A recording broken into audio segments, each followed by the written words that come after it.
혹시 요즘 턱이 아프신가요? 치과 가봐도 이상 없다고 나왔는데 계속 턱이 뻐근하고 목까지 당기시나요?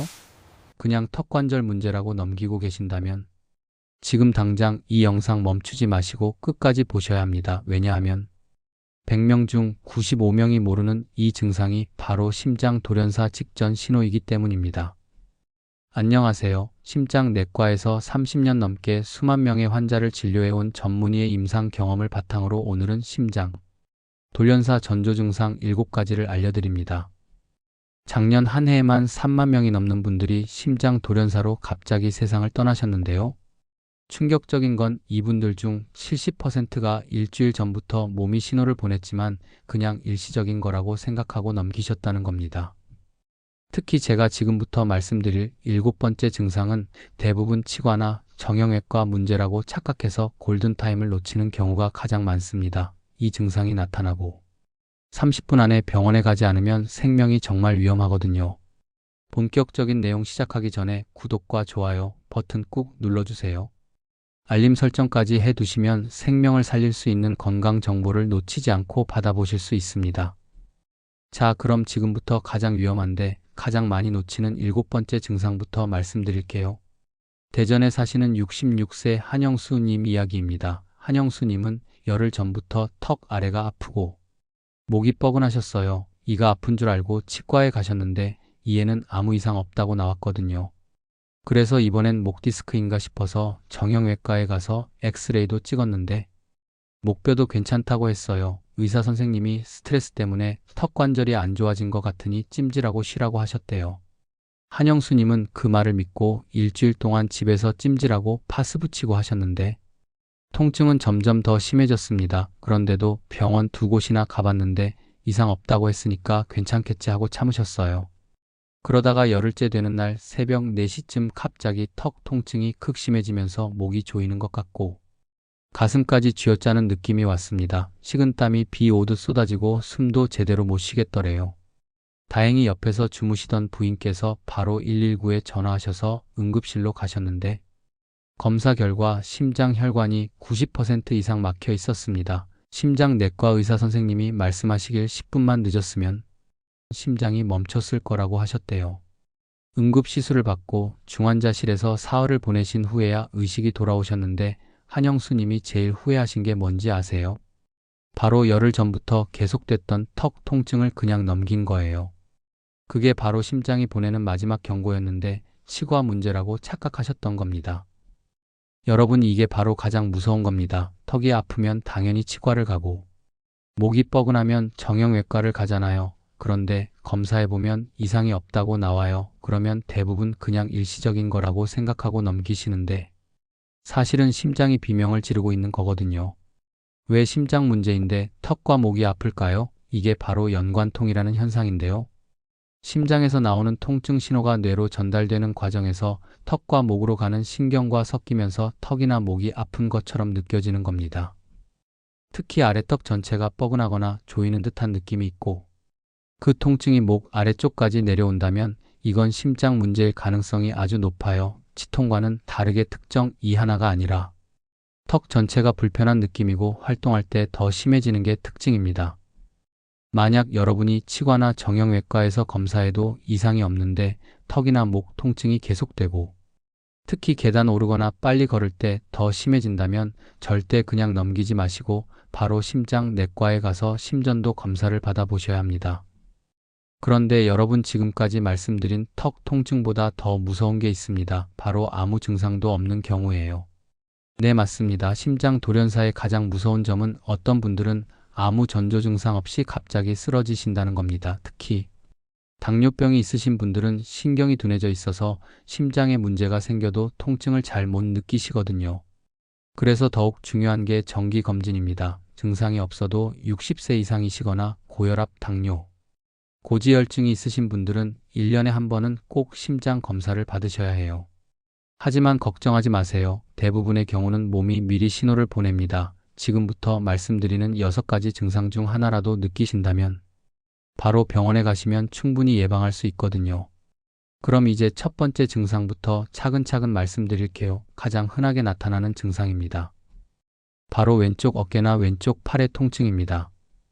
부산에 사시는 72세 박영철님은 한 달 전부터 왼쪽 어깨가 아프기 시작하셨어요.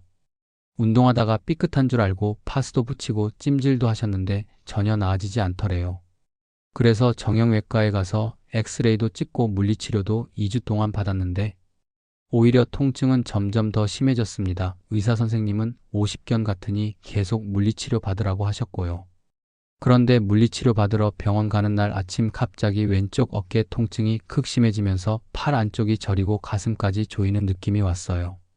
숨도 가빠지고 식은땀까지 나서 바로 응급실로 달려가셨습니다. 검사 결과 심근경색 초기 단계였고 심장으로 가는 혈관이 60% 이상 막혀 있었어요.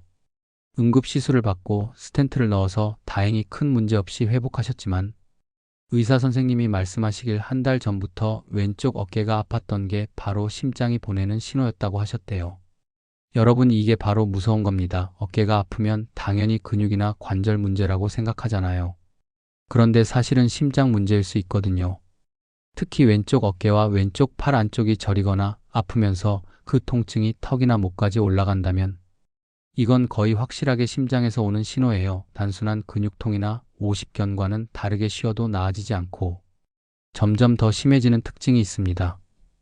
그럼 어떻게 구분할까요? 일반적인 어깨 통증은 팔을 움직일 때만 아프지만 심장에서 오는 통증은 가만히 있어도 아프고 특히 새벽이나 밤에 더 심해지는 경우가 많아요. 그리고 통증이 몇 분 갔다가 사라졌다가 다시 나타나는 패턴을 보입니다.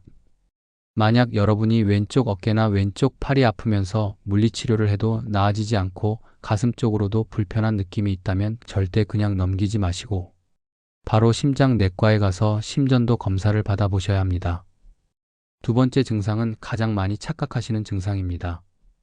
바로 가슴이 답답하고 소화가 안 되는 느낌입니다. 광주에 사시는 71세 오경숙님은 2주 전부터 계속 속이 더부룩하고 소화가 안 되셨어요. 먹기만 하면 체한 것처럼 명치가 답답하고 트림도 안 나오고 메스꺼워서 토할 것 같은 느낌이 계속됐거든요. 소화제도 먹어보고 매실액도 드시고 죽만 드시면서 위를 쉬게 해봤는데도 전혀 나아지지 않았습니다. 그래서 소화기내과에 가서 위내시경까지 했는데 위는 깨끗하다고 나왔어요. 의사 선생님이 역류성 식도염일 수도 있다고 하시면서 약을 처방해 주셨는데 그 약을 먹어도 증상은 계속됐습니다. 오경숙님은 그냥 스트레스 때문인가 하고 생각하며 참으셨어요. 그런데 일주일 후 새벽에 갑자기 명치 부분이 너무 아프면서 등까지 아파오고 식은땀이 비 오듯 쏟아졌어요. 숨도 제대로 못 쉬겠고 토할 것 같은 느낌도 심해져서 가족들이 급하게 응급실로 모시고 갔습니다. 검사 결과 급성 심근경색이었고 바로 응급 시술을 받으셨어요. 중환자실에서 이틀을 보내고 나서야 상태가 안정되었는데 의사 선생님이 말씀하시길 2주 전부터 계속됐던 소화불량 증상이 바로 심장 문제의 전조 증상이었다고 하셨습니다. 여러분, 정말 많은 분들이 이렇게 착각하세요. 가슴이 답답하고 소화가 안 되면 당연히 위장 문제라고 생각하시거든요. 실제로 위내시경까지 해도 이상이 없다고 나오니까 더 헷갈리는 거예요. 그런데 왜 심장 문제인데 소화불량 증상이 나타날까요? 심장의 아래쪽 부분에 문제가 생기면 그 통증이 명치 부분으로 느껴질 수 있어요. 심장과 위가 신경적으로 연결되어 있기 때문입니다. 특히 여성분들과 당뇨 있으신 분들의 경우 전형적인 가슴 통증보다 이런 소화불량 증상이 먼저 나타나는 경우가 정말 많아요. 그래서 더욱 주의하셔야 합니다. 심장 문제로 인한 소화불량은 일반적인 소화불량과 몇 가지 차이점이 있어요. 첫째, 소화제를 먹어도 전혀 나아지지 않습니다. 둘째, 속이 더부룩한 것과 함께 가슴 쪽으로도 불편한 느낌이 있어요. 셋째, 메스꺼움과 함께 식은땀이 나거나 어지러운 증상이 동반됩니다. 만약 여러분이 위내시경을 해도 이상이 없는데 계속 소화가 안 되고 명치가 답답하면서 특히 활동할 때 더 심해진다면 꼭 심장 검사를 받아보셔야 합니다. 자, 여기서 잠깐 여러분께 질문 하나 드릴게요. 지금까지 말씀드린 두 가지 증상 중에 여러분이 겪고 계신 증상이 있으신가요? 어깨가 아프신가요? 아니면 소화가 안 되시나요? 혹시 있으시다면 이 영상 멈추지 마시고 끝까지 봐주세요. 지금부터 말씀드리는 증상들과 함께 나타난다면 정말 위험하거든요. 그리고 이 영상이 도움되신다면 좋아요 한번 더 눌러주시고 함께 사시는 가족분들과 동년배 친구분들께도 꼭 공유해주세요. 이 정보 하나가 누군가의 생명을 살릴 수 있습니다. 세 번째 증상은 너무 흔해서 오히려 간과하기 쉬운 증상입니다. 바로 설명할 수 없는 극심한 피로감입니다. 대구에 사시는 70세 최동수님은 한 달 전부터 이유 없이 너무 피곤하고 기운이 없으셨어요. 평소에는 매일 아침 1시간씩 뒷산을 오르시던 분인데 갑자기 10분만 걸어도 너무 힘들어서 중간에 쉬어야 했거든요. 잠도 밤에 8시간씩 푹 주무시는데 아침에 일어나면 하루 종일 일한 것처럼 몸이 무겁고 피곤했습니다. 밥도 잘 드시고 건강검진에서도 별다른 이상이 없었는데 이상하게 기운이 없더래요. 가족들이 걱정해서 병원에 모시고 가서 피검사도 하고 간 기능, 신장 기능, 갑상선 검사까지 다 해봤는데 모두 정상이라고 나왔어요. 의사 선생님이 피로가 쌓인 것 같으니 좀 더 쉬라고 하셨대요. 최동수님은 그래서 운동량을 줄이고 푹 쉬려고 노력하셨는데 오히려 피로감은 점점 더 심해졌습니다. 그러다가 3주 후 어느 날 산책하시다가 갑자기 가슴이 조이고 숨이 안 쉬어지면서 그 자리에 주저앉으셨어요. 지나가던 분들이 급하게 119를 불러주셔서 응급실로 가셨는데 검사 결과 심장 혈관 3개 중 2개가 심하게 막혀 있었습니다. 바로 응급수술을 받고 스텐트 4개를 넣으셨는데 의사 선생님이 말씀하시길 한 달 전부터 느끼셨던 극심한 피로감이 바로 심장이 제대로 기능하지 못해서 나타난 증상이었다고 하셨어요. 여러분, 이게 정말 무서운 이유가 뭔지 아세요? 피로는 너무 흔한 증상이라서 대부분 그냥 피곤해서 그런가 보다 하고 넘기시거든요. 저도 피곤하고 여러분도 피곤하고 다들 피곤하잖아요. 그런데 심장 문제로 인한 피로는 일반적인 피로와는 명확히 다릅니다. 심장이 약해지면 온몸에 혈액과 산소를 제대로 공급하지 못하게 되거든요. 그러면 우리 몸의 모든 세포들이 에너지 부족 상태가 되면서 극심한 피로감을 느끼게 됩니다. 특히 여성분들의 경우 가슴 통증보다 이런 피로감이 먼저 나타나는 경우가 정말 많아요. 그래서 더욱 주의하셔야 해요. 일반적인 피로와 심장 문제로 인한 피로를 구분하는 방법이 있어요. 첫째, 갑자기 시작되고 점점 더 심해집니다. 둘째, 충분히 쉬어도 전혀 회복되지 않아요. 셋째, 평소에 하시던 활동을 갑자기 못 하시게 됩니다. 만약 여러분이 최근 한두 달 사이에 갑자기 피로감이 심해지고 계단 오르기가 힘들어지고 평소에 하시던 일을 하기 벅차다면 꼭 병원에 가서 심장 검사를 받아보셔야 합니다. 네 번째 증상은 정말 답답하고 무서운 증상입니다. 바로 숨이 차고 호흡이 곤란한 증상입니다. 인천에 사시는 67세 김정희님은 3주 전부터 조금만 움직여도 숨이 차고 특히 밤에 누워있으면 숨쉬기가 너무 힘들어서 베개를 3개나 받쳐서 상체를 세우고 주무셨대요. 처음에는 감기 기운이 있나 싶어서 감기약을 먹고 쉬었는데 전혀 나아지지 않았어요. 오히려 점점 더 심해져서 밤에 잠을 제대로 못 주무시고 낮에도 가만히 앉아 있어도 숨이 차는 느낌이 들었습니다. 특히 무서웠던 게 밤에 자다가 갑자기 숨이 막혀서 깨는 거예요. 마치 누가 목을 조르는 것 같은 느낌이라 너무 무섭고 불안했대요. 그래서 거의 앉아서 주무시다시피 했습니다. 가족들이 이상하다 싶어서 병원에 모시고 갔더니 심부전 진단을 받으셨어요. 심장이 너무 약해져서 온몸으로 혈액을 제대로 펌프질하지 못하다 보니 폐에 물이 차면서 호흡곤란이 온 거였습니다. 의사 선생님이 말씀하시길 조금만 더 늦었으면 폐에 물이 더 차서 정말 위험했을 거라고 하셨어요. 입원해서 일주일 동안 치료를 받고 나서야 숨쉬기가 편해지셨대요. 여러분, 숨이 찬다는 건 정말 무서운 증상이에요. 우리가 살아가는데 가장 기본적인 게 호흡인데 그게 안 되니까 얼마나 답답하고 두렵겠어요. 심장이 약해지면 폐로 가는 혈액순환이 제대로 안 되면서 폐에 체액이 고이게 됩니다. 그러면 폐가 제 기능을 못하게 되면서 숨이 차게 되는 거죠. 특히 누워있을 때 더 심해지는 게 특징인데요. 이건 누우면 중력 때문에 폐로 가는 혈액량이 더 많아지면서 증상이 악화되기 때문입니다. 그래서 심부전 있으신 분들은 베개를 여러 개 받치고 상체를 세워서 주무시는 경우가 많아요. 또 밤에 갑자기 숨이 막혀서 깨는 경우도 있는데 이걸 발작성 야간 호흡곤란이라고 합니다. 이런 증상이 있으면 거의 확실하게 심장 문제거든요. 만약 여러분이 최근에 계단 오르기가 힘들어지고 밤에 누워서 숨쉬기가 불편하고 베개를 높이 베고 주무셔야 한다면 꼭 병원에 가서 심장 초음파 검사를 받아보셔야 합니다. 다섯 번째 증상은 가장 급박하게 대응해야 하는 증상입니다. 바로 갑자기 식은땀이 나고 어지러운 증상입니다. 수원에 사시는 69세 장미란 님은 일주일 전부터 가끔씩 아무 이유 없이 식은땀이 나고 어지러우셨대요. 특히 새벽에 화장실 가려고 일어날 때나 갑자기 자세를 바꿀 때 이런 증상이 심했어요. 혈압이 낮아서 그런가 싶어서 혈압약도 조절해보고 어지럼증 약도 먹어봤는데 별로 나아지지 않았습니다. 오히려 증상은 점점 더 자주 나타나고 더 심해졌어요. 그러다가 일주일 후 아침 식사 준비를 하시다가 갑자기 식은땀이 비 오듯 쏟아지면서 가슴이 쥐어짜듯 아프고 숨도 안 쉬어지는 거예요. 어지러워서 그 자리에 주저앉으셨는데 의식까지 흐려지더래요. 옆에 계시던 남편분이 놀라서 바로 119에 전화하셨고 구급차가 오실 때까지 장미란 님을 안전하게 눕혀 놓으셨어요. 응급실에 도착해서 검사해보니 급성 심근경색이었고 바로 응급시술을 받아 생명을 건지셨습니다. 의사 선생님이 말씀하시길 남편분이 빨리 대응하지 않았으면 정말 위험했을 거라고 하셨어요. 식은땀과 어지러움은 심장마비 직전의 신호였다고 하셨습니다.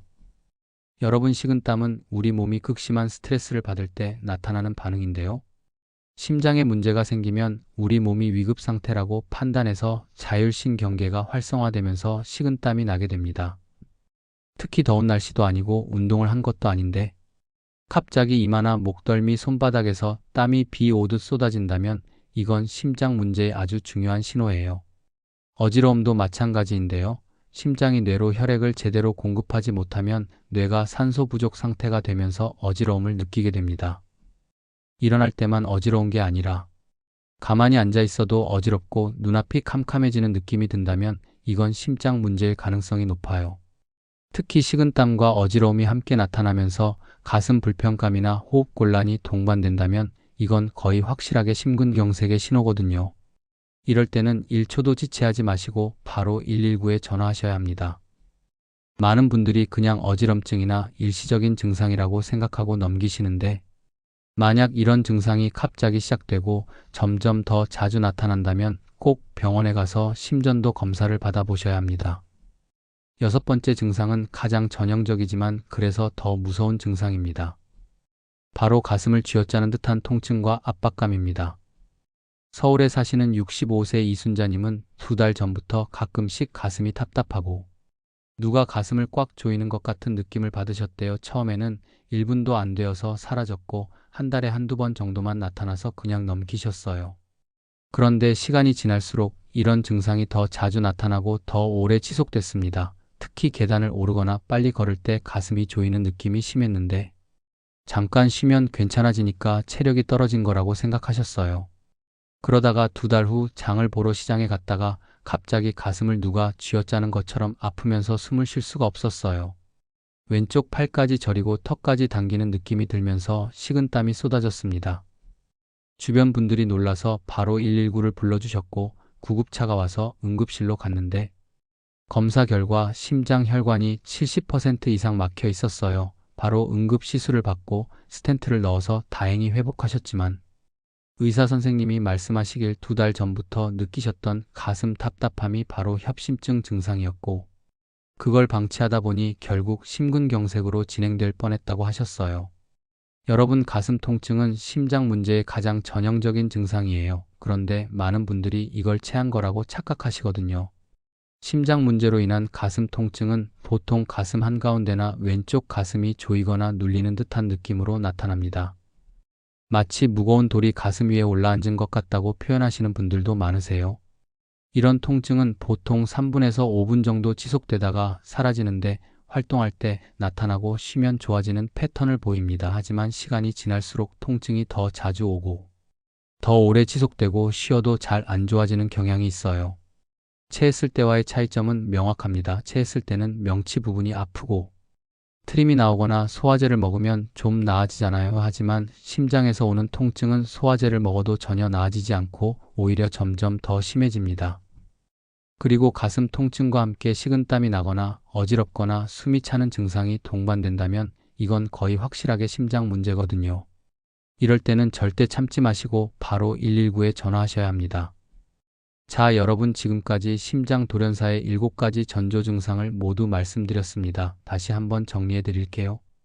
첫 번째 왼쪽 어깨와 팔의 통증, 두 번째 소화불량과 메스꺼움, 세 번째 극심한 피로감, 네 번째 호흡곤란, 다섯 번째 식은땀과 어지러움, 여섯 번째 가슴 통증과 압박감, 일곱 번째 턱과 목의 통증.